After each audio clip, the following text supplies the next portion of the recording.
What's up guys, we're here at sa video na ito papakita ko sa inyo kung paano natin papalitan yung ating brake light, signal light or turn light, then yung ating reverse light. Alright, so sa pagpapalit po ng bulbs ng ating rear light, ito lang po yung mga kailangan natin. So yung ating ratchet, tapos 10mm na socket, ayan. Then bukod doon, syempre yung ating ilaw. So ano nga ba yung mga types or sizes ng bulb sa rear light natin? So para po sa stoplight or yung brake light, kailangan po dyan ay double contact. Ayan, ganyan po yung itsura niya. Tapos yung pins niya sa gilid ay hindi po siya pantay, yung isa mataas. Double contact po para sa brake light. Tapos sa signal light po ay single contact. Pero take note po yung pins, hindi po siya diretso, So parang naka-angled siya na ganyan. Then, yung ating reverse light po ay single contact na diretso yung pins niya, pantay yung pins niya, Yun po. Alright, so simulan na natin. Alright, so unang-una buksan natin yung tailgate natin or trunk, kung ano man yung sa inyo. Tapos tatanggalin natin tong dalawang 10mm bolts na ito. Alright, so gamit ng ating 10mm, tanggalin lang natin yung bolts, Isa dito sa taas at saka isa dito sa baba. One out, then yung sa taas. Yan.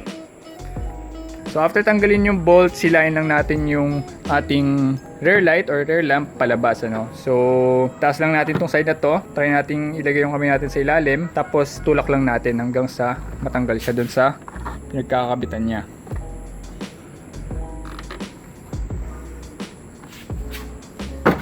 Yan.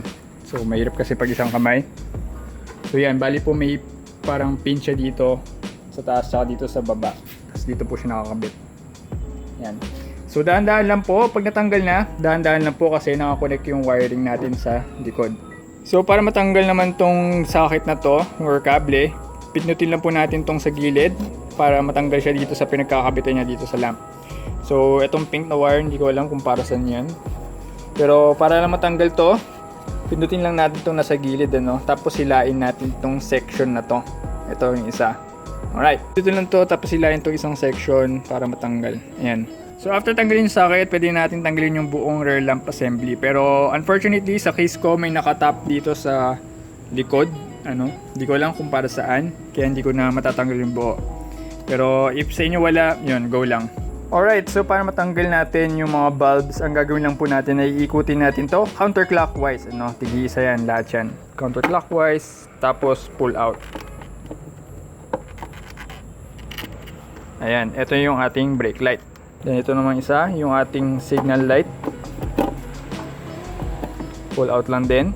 Then last, yung ating reverse light. Pull out lang din. Alright. Ayan. Alright, so para tanggalin yung bulb sa kanyang socket, i-press down lang natin, tapos ikot natin counterclockwise. Then counterclockwise. Ayan, tanggal na po yung ating brake light. Then same lang po yung gagawin natin sa ibang bulbs. So press down, tapos counterclockwise, then pull out. Then last but not the least, press in, tapos counterclockwise. Ayan. Tapos ngayon kakabitan natin yung bago nating bulbs. So para sa ating brake light, make sure yung double contact Ayan. Kunin natin yung socket, tapos align natin yung pins, So make sure yung mataas na bahagi ay nasa kabilang side, i-match natin doon, Ayan, makikita nyo mataas isa, yung isa mababa. So match lang natin tong pin sa gilid niya. Tapos press natin, tapos clockwise yung ikot. Ayan.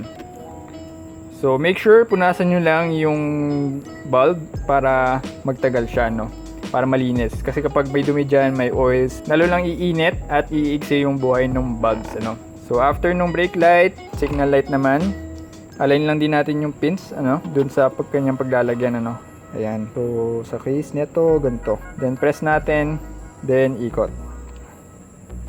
Ayan. And then last but not the least, yung ating reverse light. So, align lang din natin yung pins. Since pantay naman to, okay lang yan kahit anong side. Pasok natin, tapos ikot natin clockwise. Ayan. Alright, so bago natin ibalik yung mga bulbs natin, make sure punasan nyo muna para tumagal yung buhay ng ating bulbs, ano. Alright, so sa pagbabalik, reverse process lang, pasok natin yung bulb. Make sure naka-align tong mga pins ng socket sa gilid doon sa kanyang paglalagyan. So yan, pasok natin yan. Make sure maglalapat muna siya.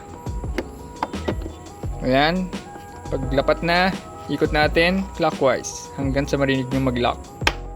Yan. So yun lang po yung gagawin natin sa ibang bulbs. So make sure ikabit muna natin yung socket, no, para matesting natin. So yan, pasok lang, then make sure magki-click dapat. Yun, then good siya tayo. Pwede nyo rin ibalik to dito. Yan. Tasok-sok lang muna natin for now. Huwag muna natin babalik yung bolts. Tapos make sure dapat mag-close yung gap. So after po na itong side, same lang din po yung gagawin nyo sa passenger side, ano. So ngayon naman, testing na natin yung ating lights kung gumagana, no, bago natin balik lahat ng bolts. And compare na rin natin yung ating LED na reverse light.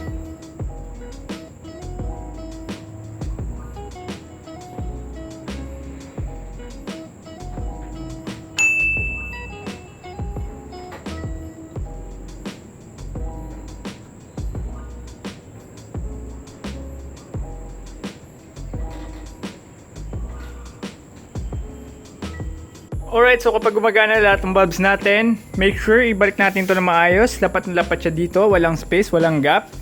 Make sure tulak nyo ng maigi, kasi baka mamaya may pumasok na tubig doon at masisira lang yung ating bulbs, no? So after that, make sure ibalik natin yung mga tornilyo. Then higpitan lang natin. So make sure lapat para walang tubig na papasok at dumi. So make sure salit-salitan nyo para even yung higpit sa taas at sa baba. Alright. Alright guys, sa pag-higpit, huwag yung masyado, no? Kapag hindi na maikot, hayaan na natin yan kasi mababasag yung plastic pag sobrang higpit. Alright, so ganun lang din po sa kabila. Make sure pasok na pasok, ano, walang gap, and we're all good. Alright, so guys, ganun lang po magpalit ng ating bulb sa ating rear lamp or rear light. And then, last but not the least, yung ating reverse light. Pero bago yon, tatanggalin na natin yung ating special friend na sumama sa atin for almost a year. My friend, baba dyan, my friend. Actually, dumikit na siya doon.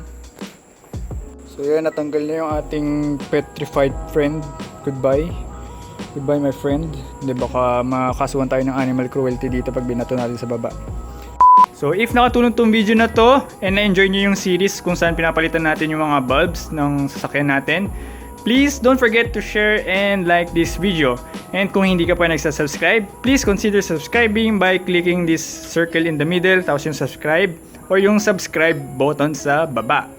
So guys, thank you very much for watching and staying in tune sa series na to. So I hope nagustuhan nyo and see you on the next vid. Alright!